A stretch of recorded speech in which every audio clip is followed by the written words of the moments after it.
Hey there, St. Peter's and friends of St. Peter's. This is Pastor Paul reaching out to you on what I believe is the very beginning of the fall season here in Southern California, and certainly for you, wherever you are viewing this from in this moment. It is a beautiful day today. There are blue skies and more visibility than I've seen in weeks.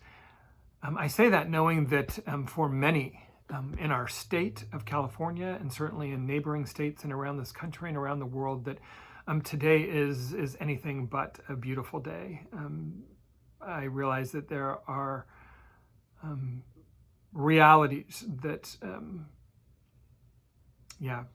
are pushing people beyond anything they ever asked for or imagined, and so our prayers are with you and for all who are experiencing just really hard circumstances in this moment. I don't think any of us can be counted out of that equation of, hard, complex realities in this moment. I mean, we're 6 months into pandemic, right? And I have been thinking a lot about, what is a message that I could communicate to each of you individually and together as we step into this fall season as a church community. And, my observation and my experience of myself and of those around me is we are being pushed into margins that we never imagined, right? I think we are kind of being pushed to our limits. Anxieties are high. Frustrations are real. A sense of uncertainty is palpable. And certainly that is true, kind of as we move our way in and out and through our routine that is our individual lives. But it's definitely true in the church as well. Many days I wake up, probably most days I wake up and I'm feeling pretty inadequate. I don't always feel like the best version of Paul. And part of that's because I wake up and I think, Lord, give me the strength today to have a sense of certainty and assurance about myself when I don't feel so certain and assured of myself. Give me an ability to be faithful. Give me an ability to believe the best in others and for others, because it's so easy and tempting to do otherwise.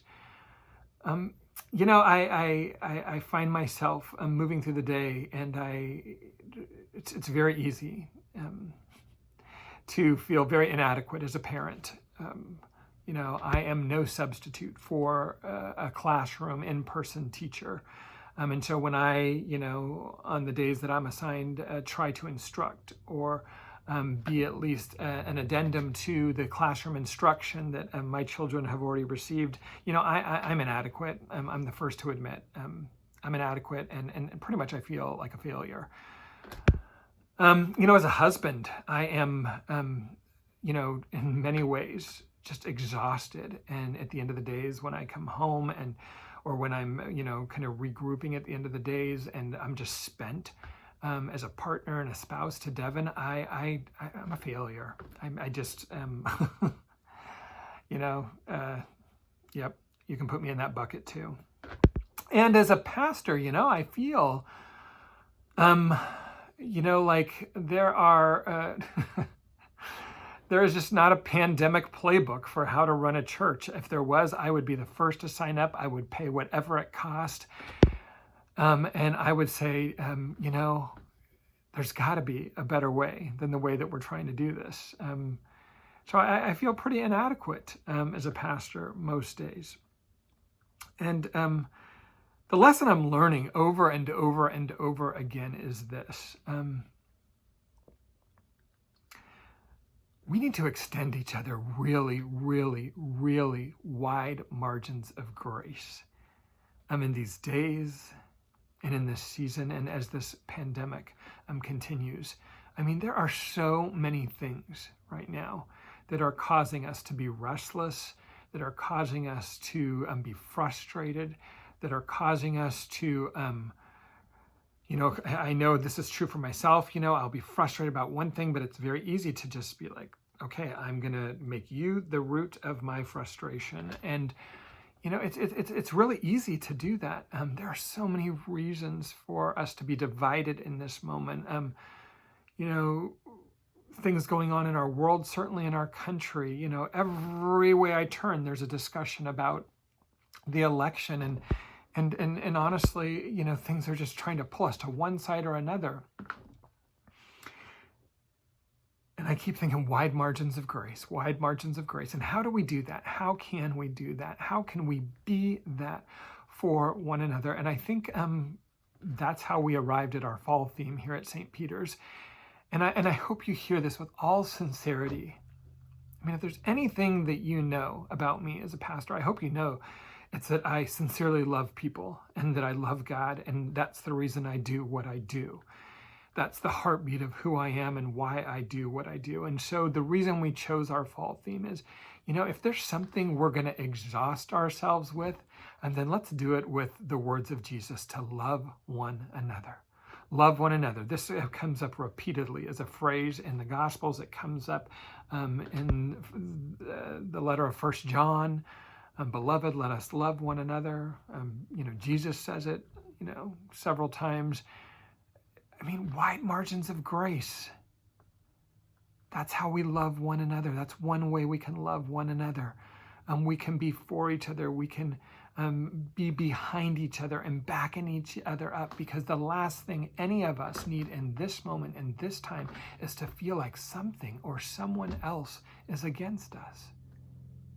I mean, friends, this is a way that we can be the church for each other. Love one another. It is that easy. I know. You're like, duh, Paul, love one another. It's that easy. But come on, let's be honest. It is that hard too. To love one another is that easy, and it is that hard. And so, this fall, I want to encourage us. If you are someone who, you find yourself pulling away, or you find yourself kind of wondering, where's my church? No one, I don't feel like people are reaching out to me. I can tell you, that is not the narrative we're trying to write. And so if we have erred, or if we have missed you in some way, please give us a chance. Please give us a chance, and just reach out to us and let us know, because we love you. We care about you. What good is it to say we should love one another if we're not earnestly seeking to love one another? And so we have sought ways to reach out, to be present, to be communicative, but I'll be the first to say that we have fallen short, and there are ways that we could and should do things better, but wide margins of grace. Wide margins of grace. The call, Jesus' call to all of us, is to love one another. And so I hope you'll join us. I hope you'll be a part of loving one another. This campaign that we're doing, when you hear campaigns in every realm of life right now, our campaign here at St. Peter's is simply to love one another. To love one another. We have these yard signs that, we're starting to put up all around the hill. And, they say, love one another. And then at the very bottom right here, it says, hungry for community. And then it says, get connected. And it has our website address. Love one another. If you want to be a part of this campaign with us, put these words into play in your life. Before you have that next response, to someone that maybe in your heart you shouldn't be having, think about, how can I love this person in this moment? Because Jesus asks me to do that. My neighbors, some of them that don't even go to this church, they've put these up in their yards because they think that it's a really great message in this season. And so if you want to grab some of these signs, we have a bunch of them staked in the garden beds at the church. Just swing on by the church, grab one, grab two, grab three, and take them with you. Put them in your yard, put them in a neighbor's yard. Love one another. I mean, what better message? The words of Jesus himself. What better message could we be sharing for such a time as this? It's that easy, and it's that hard. If you want one of these signs and you can't get to the church, call me. Call me, email me. I will personally bring one to you, to your home. I'll put it in your front yard if you don't want to talk to me because you want to keep socially distanced. We want to connect. We want to engage. We want to love one another. It's that easy, and it's that hard. So let us lean into these words of Jesus. Let us live out these words of Jesus. Let us be the church of Jesus Christ together as we seek to love one another. And in doing so, know that you are loved by God, and that you are loved by this church, your church, St. Peter's by the Sea. You matter. You always have, and you always will. God bless y'all.